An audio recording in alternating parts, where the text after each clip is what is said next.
Growing up, always being doubted, always being called Doc's son, Doc's kid, that's Doc's kid. To the point where people are like, yo, you Doc's son? I'm like, no, man. My name's Austin, I got a name. That's how I grew up.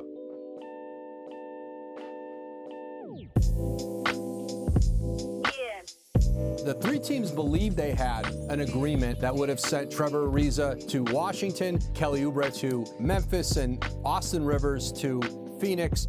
Phoenix was under the impression they were getting Dylan Brooks versus Marshawn Brooks, and this was an unraveling of a deal unlike I think any of us have ever seen in the league. Washington and Phoenix went ahead with the trade. Trevor Ariza reportedly heading to Washington, and Kelly Oubre, Austin Rivers heading to Phoenix. First I go from being traded, and then the trade falls through. So now I'm back on the team playing with the team that just traded me, flying back home. So me and Kelly are like sitting here like, this is awkward. You know what I mean? When the initial report came out that they got the Brookses wrong, I'm just sitting here like, how does this happen? Like, how do you not know who you trade for? I understand things happen, but it was just crazy. I mean, at that point, you just try to have to make jokes of it and make light of the situation. That's all you can pretty much do. So then I get waived. I've been, I guess, on waivers for 48 hours, and I've been off of the team now for 4 days, but it feels like 4 months. It's frustrating just because I want to play. We just moved here like 2 months ago, 3 months ago, and now you got to get up and move again. Like, stuff is stressful. You know, obviously the fans' perspective is like, oh, he's a millionaire. You know, they get paid millions to play basketball, tough luck. I can actually get outside myself and understand why they would think that, because the truth of the matter, that is the case, right? It's definitely more hard, I think, on my fiance and my family, not knowing where they're gonna live. So past 4 or 5 days has been stressful, to say the least. Any team that calls to request me is a team that obviously is in need of my services if they're calling me. So naturally, that's a place I'm gonna fit in. That's all I wanna do is compete and help teams win.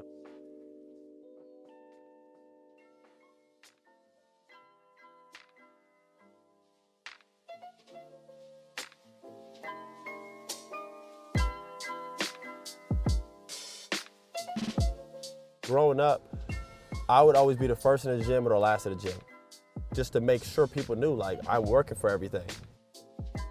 I grew up with that chip on my shoulder, which people mistake for me being cocky, but I had to have that or else I wouldn't be here.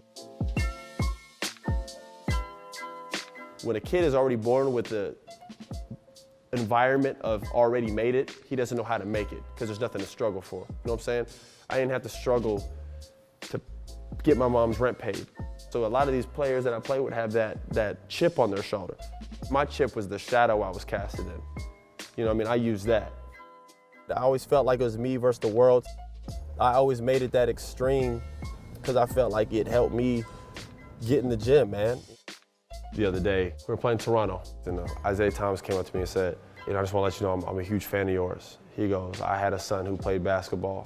I know a lot of guys who have sons who play basketball, and our biggest dreams was to have our kids play. And I know how hard it is to grow up in a shadow because I watched my son struggle with it. He goes, to see you go through what you've gone through and you to be the player that you are and be up here, he goes, I'm a huge fan of yours. There's a lot of former players. Almost every NBA player has a kid. Just think like 9 of the players on our team have a kid. There's hundreds of thousands of kids who have came from NBA players. There's only like 3 of us in the NBA. You know what I mean? If it was a political league, their kids would be in the league. If it was GM's kids would be in the league. President's kids would be in the league. Shit, the owner's kids for sure would be in the league. But it's hard. When you're growing up with everything, you usually don't have that sense of work ethic, that sense of, you're usually born with that sense of entitlement. And I play with a swagger, so people tend to think I have that. But the biggest advantage I have is my pops taught me not to have it.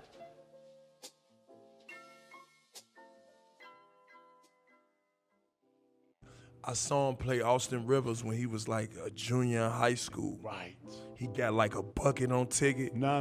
Let me tell the story. Go ahead. King of the court. Wow. So he came in, I had my shoelaces unlined, and I came in from the weight room, and he rolled the ball, and I said, what? And I looked at it, hit my toes. I said, what? He said, check. I drove and I dunked it, and he looked at me, and then his teammates started gassing it, and then I came back and I shot a jumper and I made it. We were going to like 4 or 5. So at that point, he was like, man, I got to play. I'm about to lose to him.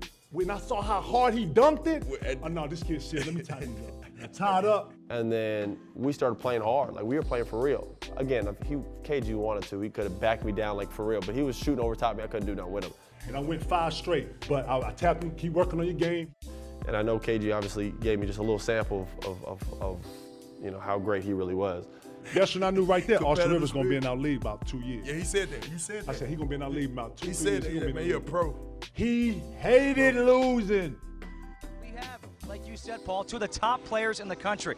We got a chance last night to see Austin Rivers play. What makes Austin Rivers such a special scorer? He's a clutch performer. He's not afraid to take or make the big shot. He can carry his team to a victory. He has so many offensive weapons in his bag.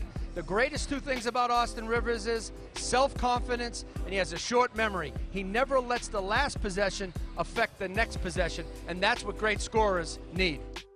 I was always a top-ranked player. Like, I was always like a top 10, top 20 player. Like, and then my sophomore year, I had like a breakout year.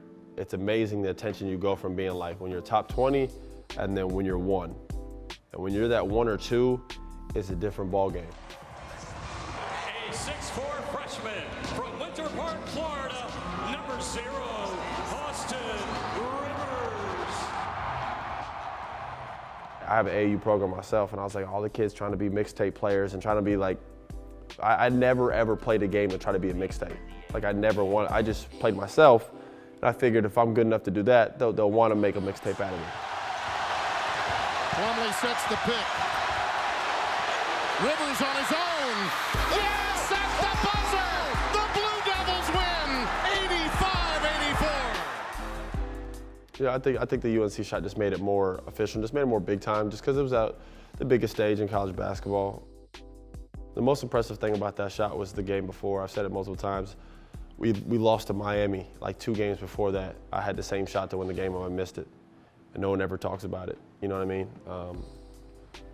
So I think just the most proud moment I think of that was just kind of me trusting myself to be able to miss that one, because that would have been a big shot to miss, because I went for a game instead of trying to tie it. But you know, you just trust yourself and you shoot the shot. With the 10th pick in the 2012 NBA Draft, the New Orleans Hornets select Austin Rivers from Duke University. I'd say the worst thing I've ever gone through my career was my first couple years in the league, in the NBA, because I wasn't playing well, and I hadn't proven at that point that I could even play in the league, you know what I mean? So not only was I trying to get a new situation, I was trying to stay in the league, which was like embarrassing for me because I was a lottery pick. That's probably the hardest thing, the most stressful thing I've ever gone through personally. I view New Orleans as college for me, man. That's how it felt, or that's the way I was, you know, treated more or less. You know, New Orleans was me kind of going through my college phase and trying to figure out life, and me, I had to mature as a player, as a person, and get better. And then I felt like my career really started in LA. Rivers will drive his first field goal as a Clipper. Most of my family did not want me to play for my dad. My brothers and sisters couldn't stand it. At the time, I was in really no position to bargain on where I should be playing, you know what I mean? When I came to the Clippers, I had nothing but a last name. I had nothing but everything I had done was in high school and college. I hadn't done anything in the NBA. People didn't even know if I deserved to be there still. I evolved over the years there, and every year I got better there. Rivers and Redick are rolling the Rockets now. Hard taking Redick low, lost the handle. Crawford has it. Rivers runs, bounce pass to Austin, and 1!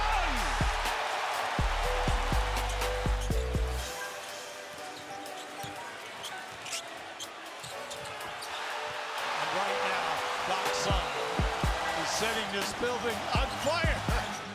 This is one time when you can be dad and not just coach. I mean, I went from that first year to playing like 10 minutes a game to my 3rd year. When it was the end of the game, Chris would be like, get Austin in. You know, have Austin guard him. Have Austin take, you know, Chris trusted me to hit the shot or guard the best player, and that's called, you know, that's growth, man.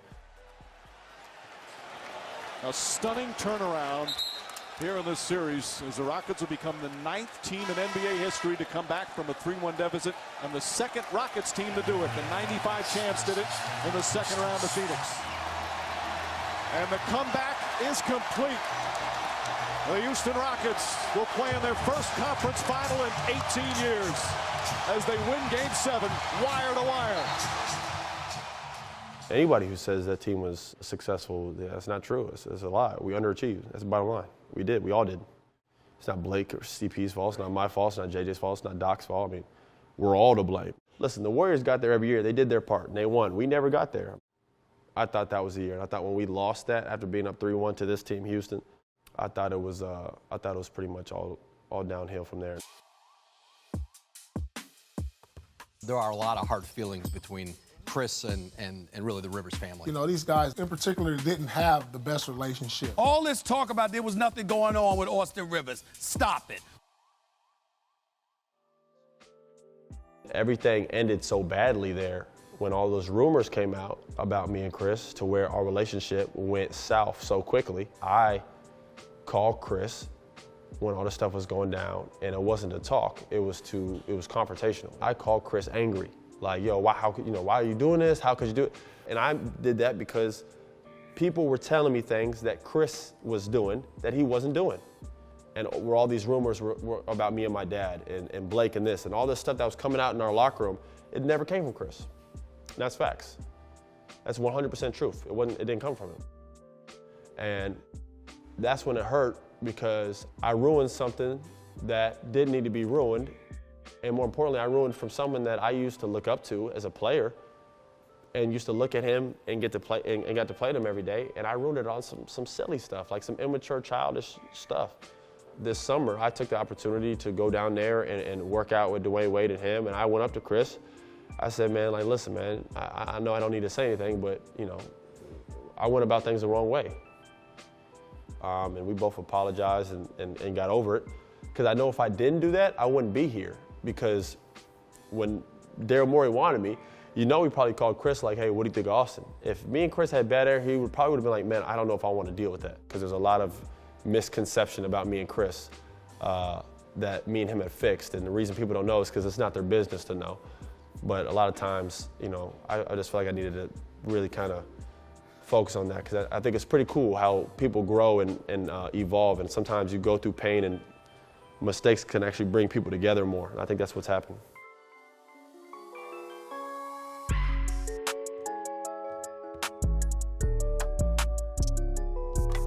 When I was in DC, I thought I did a bad job because there was a lot going on there. I thought I tried to be like so unselfish that I was always just passing and making plays, trying to like set an example for it to be contagious. But I did it so much that I lost myself to where like I stopped being what they brought me there to be in the first place. The Wizards brought me there to be a scorer off the bench. And I thought I did a bad job of taking myself out of that by being so unselfish that I stopped being what I was. It's definitely something I learned. And I think that's why here there's been no adjustment. Here's Austin Rivers for three. They get a second chance. It really wasn't too long of thinking. I was like, man, they get layups, they get threes. They need a defender. I was like, these are literally all three things that I do well. It was just one of those teams that like you just come here and like right away I was like, man, like I really do fit in here. Like this is a fit. The way they play, the way coach talks, the way they run things, I was like, this is where I need to be at.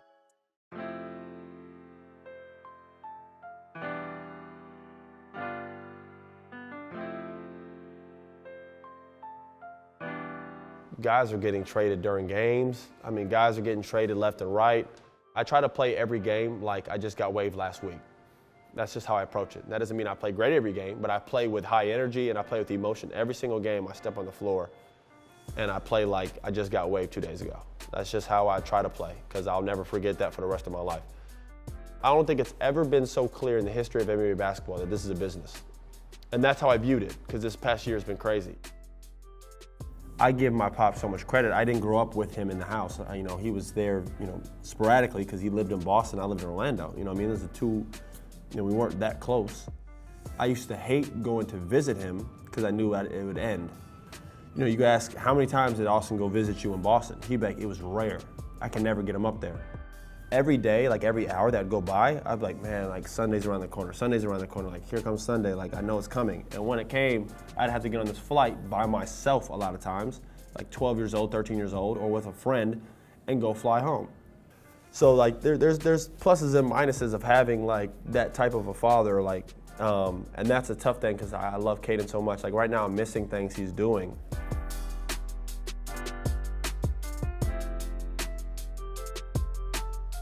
I think having a kid has put everything in perspective for me in terms of just understanding, you know, when you have a good game or bad game, when you go home, he doesn't know that, and he doesn't care. He just wants his dad back.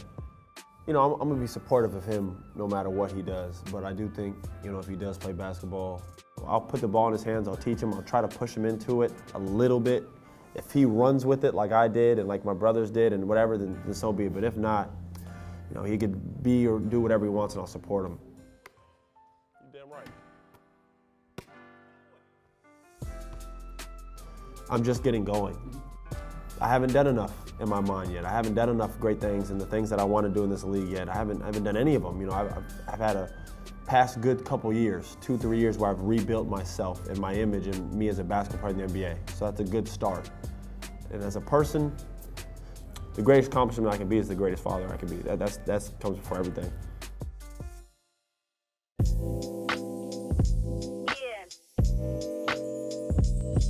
Well, yeah, I didn't cancel the charity, after I got traded because it wasn't the right thing to do. And I thought about it, I'm gonna be honest. Because I was like, man, I just want to get out of here. Mind you, when things don't go well and you get traded from there, you're like, I just want to leave and go somewhere else, you know what I mean? This isn't about any of that. It's about the kids. And as bad as you think you're going through right now, the kids that you're helping out a lot of them don't have families or don't have money to buy gifts, don't know where the next meal or bed's gonna be. Because that's what I did not want to do, is let these kids down. You just never know what someone's going through, man.